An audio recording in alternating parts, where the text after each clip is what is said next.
of the extraterrestrials that Moses interacted with were the idea of the Anunnaki attempting to correct what the original group of Anunnaki caused by the creation of Homo sapiens on your planet, and attempted to guide and preserve certain genetic lines that would allow for the eventual evolution of the Earth into the sixth hybrid race. Some were not Anunnaki. We have been asked this question before, and we are not allowed to discuss that race. The idea of the light is simply the light from a craft, the energy from a craft landing on the mountain that interacted with Moses. The idea of the burning bush, again, a holographic projection of energy that was interpreted as fire. Similar in many ways to what people on your planet have been experiencing today as orbs of energy, orbs of light. So interpreted in an old-fashioned way, because that was all that was understood. Energy at the time was not understood in the way you understand it now scientifically. Therefore, it was perceived as a fire, when all it was basically an orb of glowing energy to represent a communication modality, a probe that would allow for communication to occur between the extraterrestrials and the individual experiencing the idea of the burning of the orb. It used the idea of a bush kind of similarly to the idea of anchoring it to a spot, like an antenna. So you've mentioned before that if we were to time travel back in time, because our frequency is much higher now, that we would glow if we encountered the historical beings. You would appear to them to glow, yes. Yeah. So did Jesus appear to glow also? From time to time, yes. This is what is usually referred to as the Transfiguration in your religious doctrines. The idea that he was perceived as being surrounded by a glowing aura. And this person is saying, I'm left with a distinct impression that virtually all angels described as light beings that came from the sky and the stars in most religious doctrines are actually highly advanced aliens from other civilizations that have visited Earth. Is that correct? Not all, but most. Extra dimensionals, extraterrestrials, beings of higher frequency, but sometimes spirit beings as well that can manifest themselves to appear as if they are physical when they may not be. So it's a variety of things, yes. Okay. And this person's asking about ancient Greece. I'm currently being taught in universities that Hera was oppressed in relation to Zeus, and that women were not respected in ancient Greece or any other parts of the world. My intuition tells me that's wrong, especially since there were like temples to Hera and things like that. So did the ancient Greeks truly view Hera as a goddess? Yes. The idea again represents the struggle that humanity has gone through with regard to the idea of the balancing of the male and female energies. Now, yes, you are correct. This is not true at the time for the entire planet. Different portions of the planet, different cultures on your planet have gone through things in different ways at different times with respect to the balancing of the male and female energy. But definitely there have always been portions that did respect the balance and express the balance, or at the very least did respect the feminine energy. And as you say, as you point out, erected temples to demonstrate that fact. So it's not really just as simple as everyone doing the same thing on your planet at the same time. And are Metatron, Thoth, and Hermes the same archetype? Thoth and Hermes are similar in vibrational energy. The idea of Metatron is something different. Metatron is more of an archetypal representation of the underlying template of reality as you experience it. More of a geometric format, more of an expression of the foundation upon which you build consciousness to create certain reality experiences. You've spoken about Atlantis, but I heard about Mu Lemuria for the first time from your channelings recently. Can you provide us with information about them beyond the idea that they were rivals with the Atlanteans? Well, they weren't really rivals in the sense that you might mean that today. The idea is that Atlantis was an offshoot or a colony eventually, but you have to understand that Mu existed in the Western South Pacific Ocean, and by migrating to what you now recognize as North America, were responsible for creating many of the indigenous cultures in North, Central, and South America that eventually migrated across the continent to create Atlantis as a colony that existed much, much later than Mu. While some Lemurians still existed, at the beginning of Atlantis, almost none existed by the end of Atlantis because of different changes physiologically, geologically that took place on your planet that broke up the land masses in what you now consider to be the Eastern Asian areas, South Pacific areas, creating islands and so on and so forth that used to be connected when the oceans were much lower. So the idea of Atlantis came much, much later. And the water erosion on the Sphinx has caused some people to theorize it was built when the environment was more jungle-like. Yes. What did the Sphinx look like after its initial construction? And, what were the features of the face? And was it painted or decorated in any way? It was painted and decorated, and it featured the idea of Anubis. You have still representations on your planet of many different depictions of Anubis reclining in a sense, like what you would consider a canine to be sitting on the floor, all four paws down, sitting on top of a box. The idea is that the structure was a large representation of Anubis. The representation of the chamber upon which Anubis sits are the underground chambers underneath the Sphinx. And the resistance that at the university level of any kind of exploration of the Sphinx and the erosion and the things that indicate that it's older than they originally thought, is that correct, that it is much older than they thought?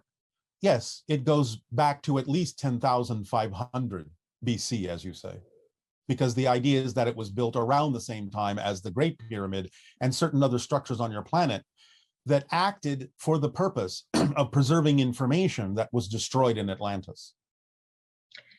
Yes, which leads to this question. This person is saying that they love books and that things like species that go extinct here and libraries that have disappeared, and such as the Library of Alexandria, the Mayan libraries, all that have been destroyed. Have these been actually taken to other locations to preserve them? And if they hadn't been destroyed, what would our civilization be like now? Some of the information, not all, has been preserved in other locations, some of which you have found and some of which you have yet to find. If the Library of Alexandria had not been destroyed, you would certainly consider Atlantis to be part of your history. That's one change that would have happened, because there was a lot of information about that culture preserved in the Library of Alexandria. Some of that information still exists in other places, some of which we have just mentioned in terms of chambers under the Sphinx. But the idea also would be that your technology would be somewhat different as well, and would be more based on the idea of vibrational resonance at this point, rather than the idea of the polluting technologies you have been using. Are any of these libraries have material taken off planet in a sense by other ETs or anything like that to preserve them, or no? Well, that was really not necessary, because as we have said, one of the great gifts humanity will be given when you start to really have open contact is that you will be presented with a device that will actually show you the full range of your history. So through the observations that have happened from extraterrestrial and extra-dimensional sources, it wasn't really necessary to absolutely preserve the information that existed on your planet, although some of that was done, but not that much, because the extraterrestrials already had, through their observation of you for thousands of years, already recorded all of your history and didn't really need your version of it for the most part. Some of it was preserved for, shall we say, sentimental or nostalgic reasons, but that's not because the extraterrestrials needed to preserve it. They already had all that information recorded in their own devices. And again, that will be presented to you when open contact is fully established with your planet. You will be given back your full history. And what can you tell us about the Egyptian goddess archetypes Bastet and Sekhmet? Do they have any ET connections? And what does it mean when they keep showing up symbolically in somebody's life over and over again? Well, Bastet in particular has to do with connections to other dimensions and understanding of knowledge that is accessed through other dimensions, through the spirit realm, but connected to the idea of the animal known as the cat on your planet who can see interdimensionally. So when it keeps showing up synchronistically, it might be for that person a general indication, although some specifics will need to be understood about that particular person. But as a general indicator, might be an indication of the ability to go into the vibrational frequency that is similar to the idea of the animal represented by the cat on your planet, that can see spirits, that can see and make connections and communicate with spirits in the spiritual realm, in the non-physical realm. Sekhmet, we will talk about at another time. Okay. And this is a question, a yoga question. Raja Yoga meditation practices to realize oneness with God or union of individual soul with omnipresent spirit. I know you've described these all as permission slips, but it seems to be a very comprehensive system similar to the formula. So is yoga science essentially our birthright? Well, all things in your reality are your birthright. But the idea of yoga stretches back many thousands upon thousands of years and actually did begin in Lemurian times, in Muin times.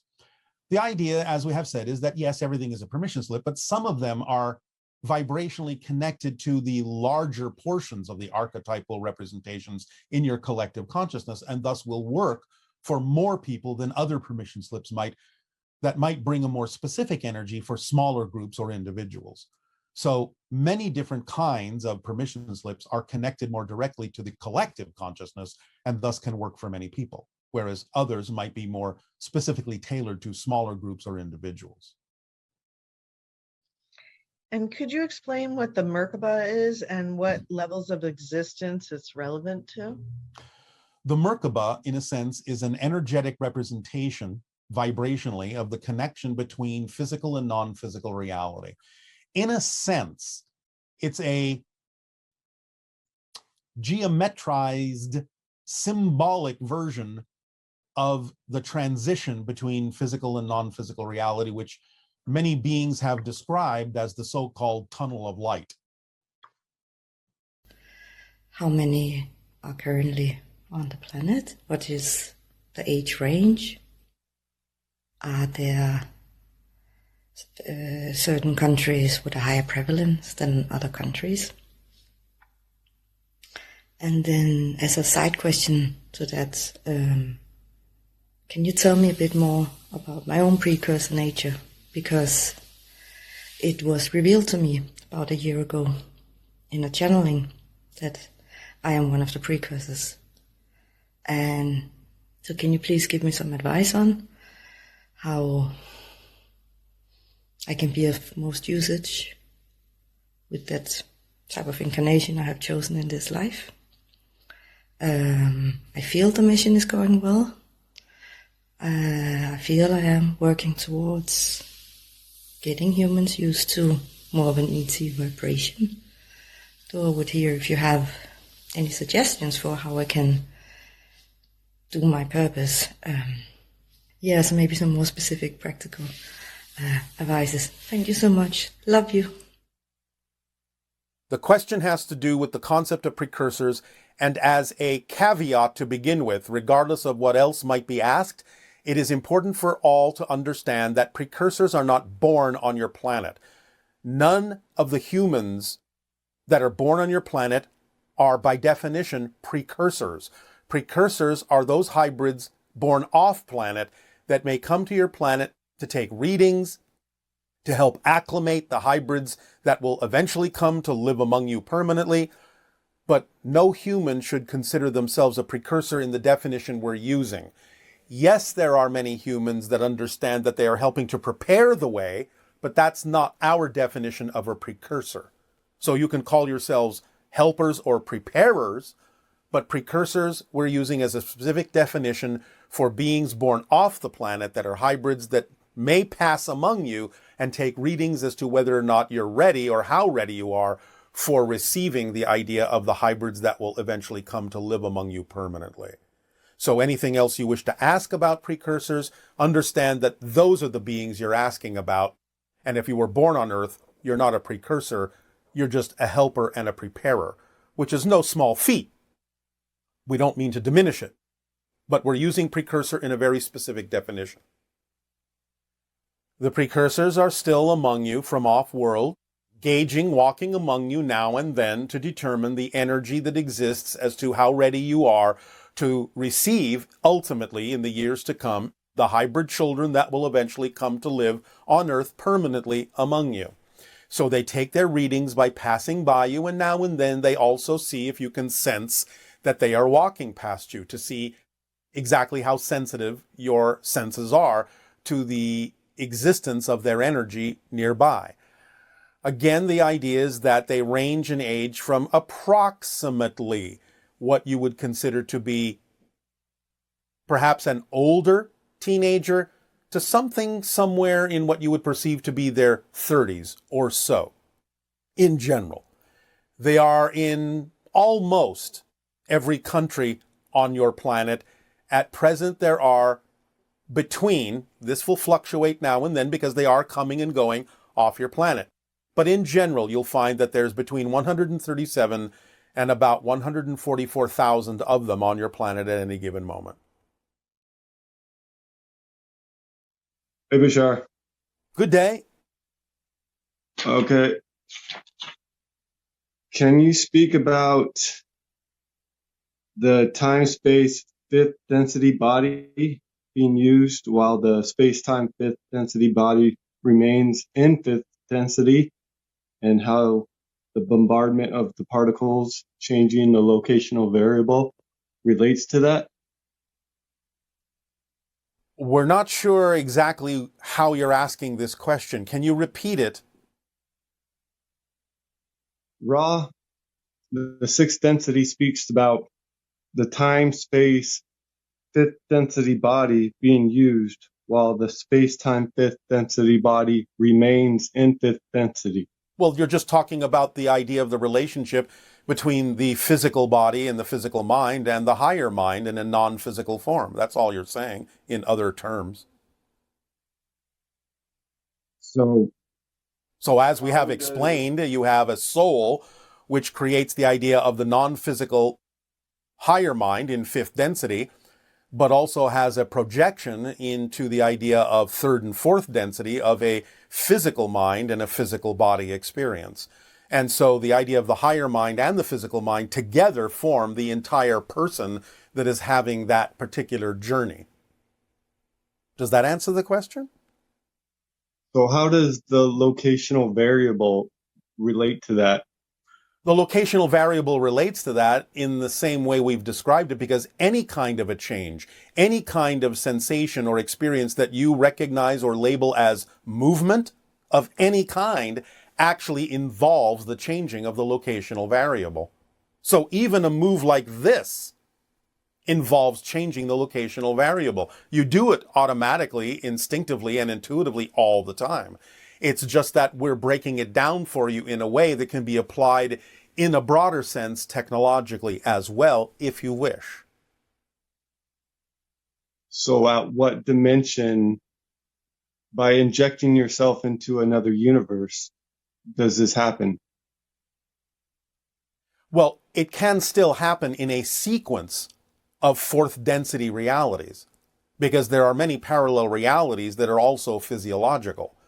Now, you may take advantage of the fact that you're connecting with the higher mind in fifth density to allow you more efficacy in doing this, but you can still skip from frame to frame through a diagrammic, shall we say, idea of fourth density realities, physical realities.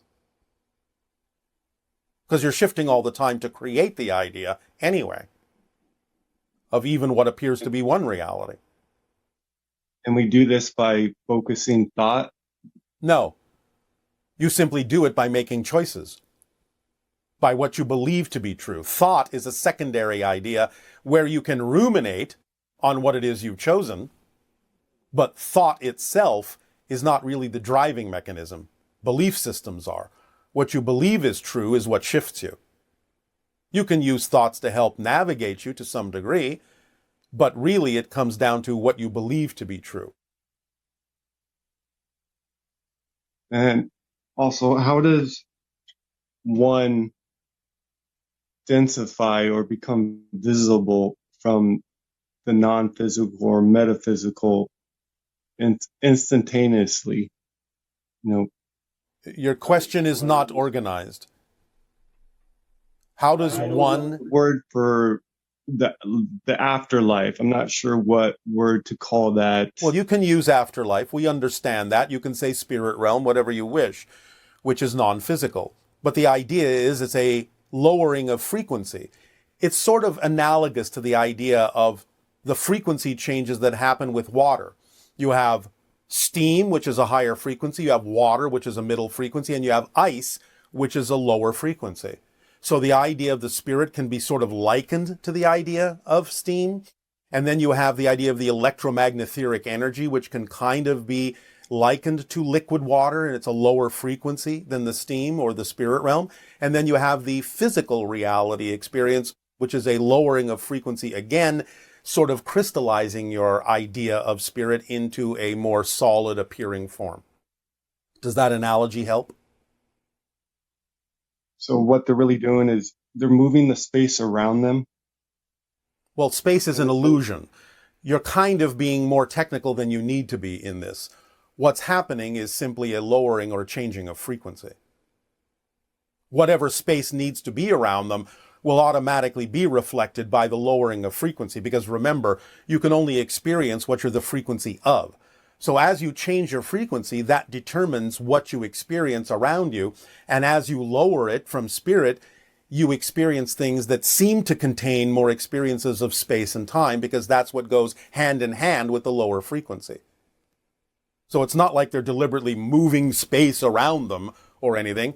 All they have to do is change the frequency, and whatever needs to happen to reflect that change will happen automatically. It's built in. Okay. Yes? Okay. Thank you. Thank you, Bashar. You are welcome. Good day.